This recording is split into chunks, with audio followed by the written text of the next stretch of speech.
Como será a ditadura do capitão Bolsonaro e do general Mourão? Porque você acha que não vai ser uma ditadura? Você acha que você vai eleger no voto um governo militar e que depois eles vão sair bonitinhos pela porta da frente no voto?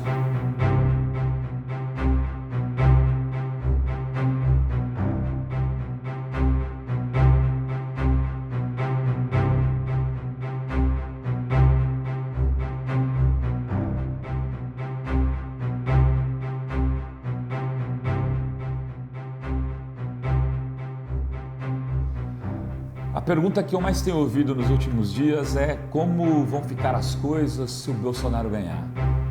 Tem algum risco para o Brasil? Será que ele pode implantar mesmo uma ditadura?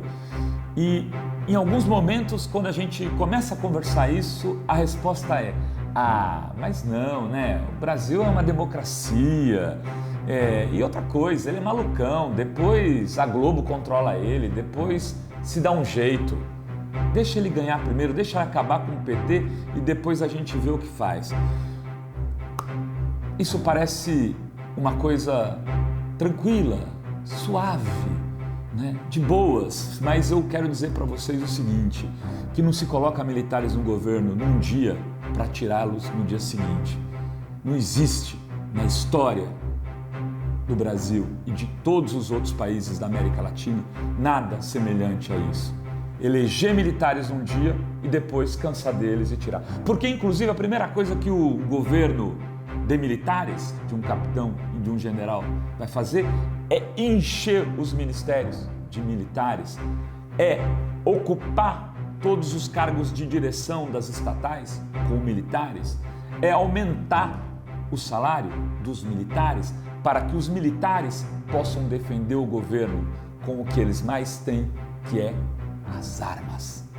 Com armas, eles vão defender um governo que vai fazer o quê?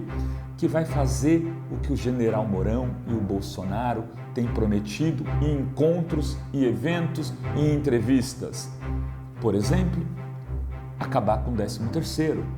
Por exemplo, acabar com 1/3 de férias. Por exemplo, diminuir o direito das mulheres de tirar 4 meses de licença da maternidade para 1 mês de licença de maternidade. Por exemplo, privatizar a Petrobras, o Banco do Brasil, a Caixa Econômica Federal, o nosso pré-sal, tudo aquilo que a gente acumulou em anos e anos de história.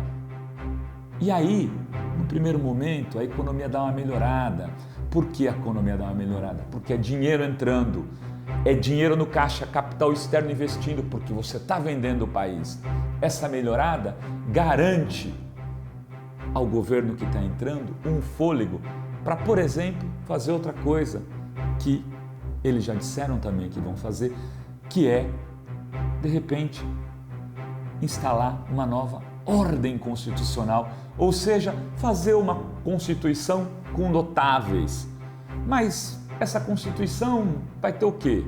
Essa Constituição pode ter, por exemplo, o que o general Mourão já disse, a diminuição do número de estados, para que você modifique o Pacto Federativo, tendo menos estados e colocando menos deputados naqueles estados que, digamos, a oposição tem mais força e mais deputados naqueles estados onde o governo tem mais força. E aí você muda a dinâmica da correlação de forças da democracia. Uma ditadura nunca aceita ser chamada de ditadura.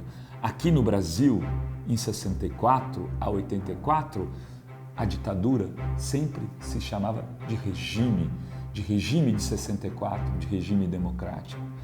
E essa ditadura costuma ir avançando aos poucos, ela vai chegando pelos aparelhos maiores do Estado e depois ela entra nas escolas, nas associações de bairros, nos sindicatos e vai ocupando todos os lugares e de repente o professor na sala de aula já não pode mais, já não manda mais do que o guardinha da esquina.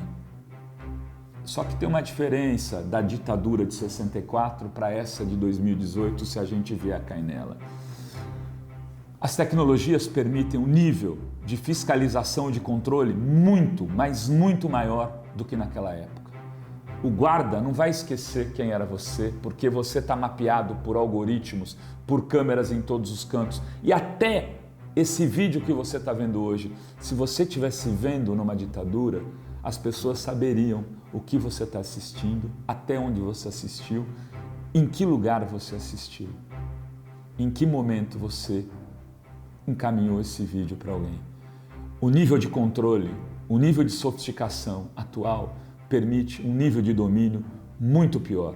É por isso que eu queria dizer para vocês o seguinte: não é brincadeira eleger o capitão Bolsonaro e o general Mourão, porque não se brinca com as Forças Armadas, não se brinca com a história da democracia, não se brinca com os direitos da mulher, do LGBT, do negro, do nordestino, do pobre, do intelectual, do democrata, daquele que acha que viver num país livre é algo muito importante.